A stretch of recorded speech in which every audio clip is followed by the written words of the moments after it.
And now, it's time for another Dice Tower review. Hey everybody, I'm Tom Vassell. I'm Z Garcia. Hello. I'm Roy Kennedy. I'm Mike Felicio. So today we're doing something a little bit different. We are, instead of reviewing a board game, we're going to review an escape room. This is at Kingdom Escape Games. They're located in Key Largo, Florida, which is not too far from us.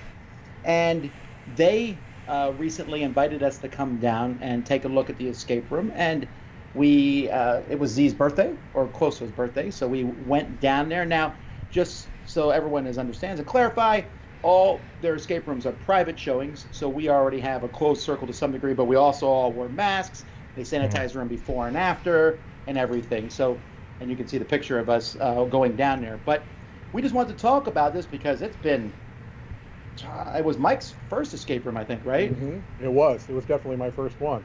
And it's been a couple years, I think, almost 2 years to the day that I went to an escape room. We went to that one in Philadelphia with the UZ. Mm-hmm. Yeah, it's been a while, right?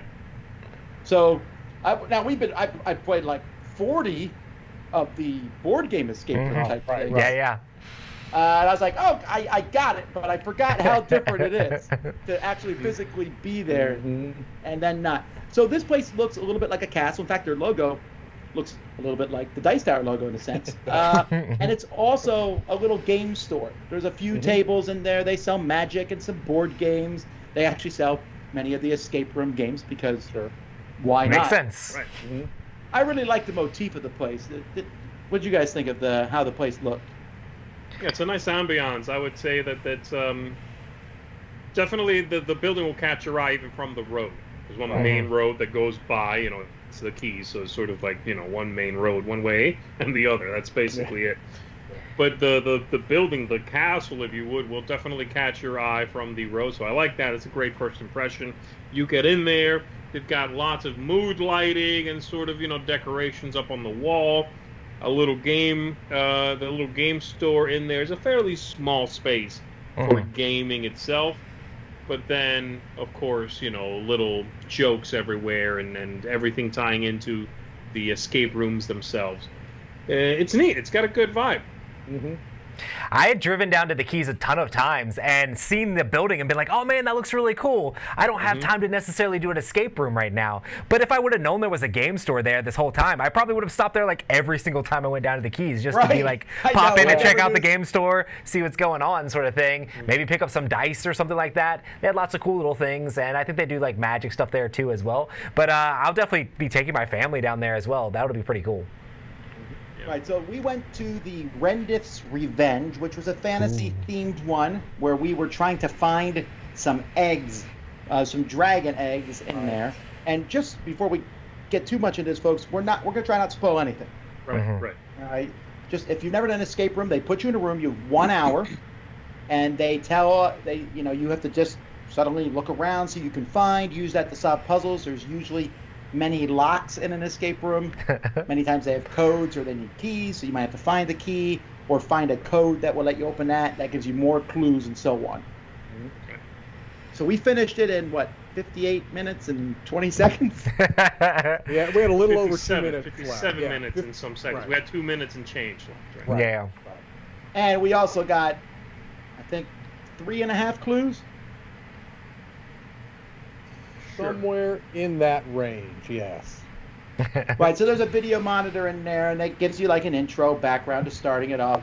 And you can play an easy mode where basically, if they realize you're being dumb, they'll give you a clue, or they hard prompt mode. you, like they ask you, hey, you want a clue?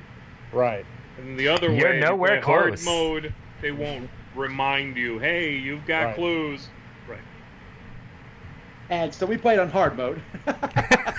And yeah, I thought we had a slower start, right? We're looking around trying to find clues, and it was a really obvious thing that we all missed, I thought. But I thought there were several obvious things. The one thing I took away from this, there's a few things, but one of the things I took away from this was how many times within the scope of an hour I felt really, really dumb. I was just like, oh, you've got to be kidding me. How did I not see this? How did I not think about this? It's one of those things where, the only exposure I had were those kind of escape room games, whether it's Exit or Unlock. And while I think that's a neat idea, to me, they're nothing alike. I mean, it's a totally different feeling being in a physical space where you're manipulating things around you and something that looks like it should be slapping you in the face. It's so obvious, you just don't see until you see it. For me, the only escape room I had done was just like a pop-up one that was at a little small local convention. So I'd never been to one that was like so thematic and like so really set up really nicely. And that was one of the things that I took away from me is just I really enjoyed the ambiance and the theme behind everything. And it felt like, oh, we're like adventurers doing things like that. And it was cool just being able to cooperate with things. There was things that they specifically put where you like couldn't really do it by yourself. So you needed to work together and just working together to figure stuff out. It's like, oh, he said this thing, let's do this thing over here. Oh, hey, maybe that works with this. That's one of the best parts about an escape room is the whole cooperation, working together part. Now, Mike said he felt stupid at certain points, and I don't disagree on that. I felt Mike was stupid too. Right, Yeah.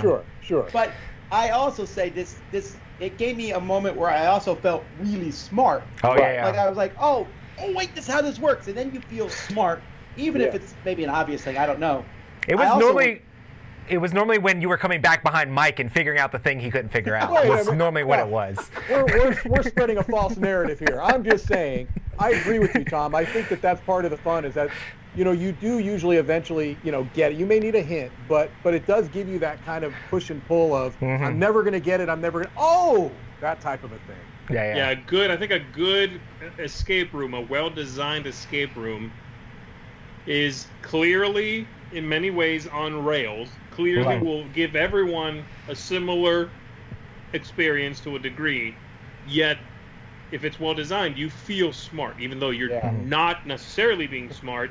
The person who designed it for you to feel smart at certain moments, right? And then sort of channels you to that, and you go, I figured something out. Well, sure, technically, but that's a great, it's a great feeling. And like Roy was saying, having people cooperate, it happens organically, seemingly organically, but it's been designed that way. So it's just sort of mind-blowing that it manages to, to create all those experiences along the way, the highs and the lows and the moments of, that rush of figuring something out. Absolutely. I think that's, that's what makes it a good one. And I would say this one did that. We had a good experience because all of us, I think everyone had their moment where they figured something out. Yes. Right. And there was moments of teamwork where we had to do some stuff together. I thought most of the puzzles, if I had 3 or 4 hours, I could have got them. There was one physical puzzle I don't think I would ever have gotten, but they tell you how to do it if you don't figure it out. So that's helpful. And sometimes it's a pain even once they tell you how to do it. Roy did it, not me. What do y'all think about the theme? The theming of the room? Who wants to go? I like the theme, and I never actually lost sight of what we were trying to do. To me, that's a good sign of a well-integrated theme. It was simple enough. It was a very simple story, but it was still one that you felt like you were really working towards something. And like I said, I always knew what our end goal was and what we were trying to do, and it was thematically connected. I like the theme. There's just something about being in a castle-shaped building playing a fantasy-themed game. I don't know. That's true. It's kind of cute and cool. I don't know. Yeah, I wouldn't say it's like the most. It's the most interesting themed escape room I've ever played. But I agree with you, Mike. It's not convoluted. You don't want an escape room that gets lost in its own story. The story is window dressing, and it should be, right? I mean, I want to solve some puzzles with a minimal little framework of story to propel me forward.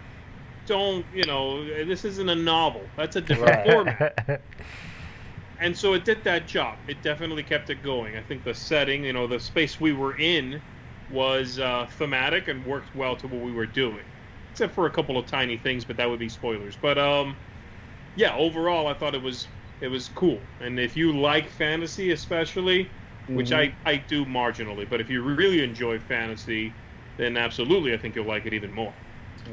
Well, I plan on taking my kids down and doing this escape room with them, kind of stand back and let them do the work. I think they'll need help because it was not super easy. There's some things, but physically it was very satisfying.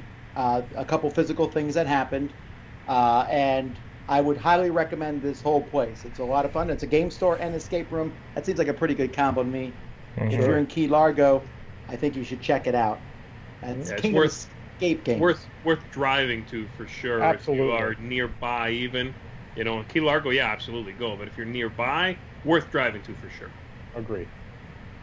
All right. Well, I hope you guys enjoyed that. We'll probably go back there at some time as a group, maybe, and try out the other escape room, and they're building a third one at some point in the future. But no, I just thought it would be something that you all might do if you're down in this area. So that's Kingdom Escape Games. Until next time, I'm Tom Vassell. I'm Z Garcia. Thanks, everybody. I'm Roy Kennedy. And I'm Mike Delicio. Take care, everybody.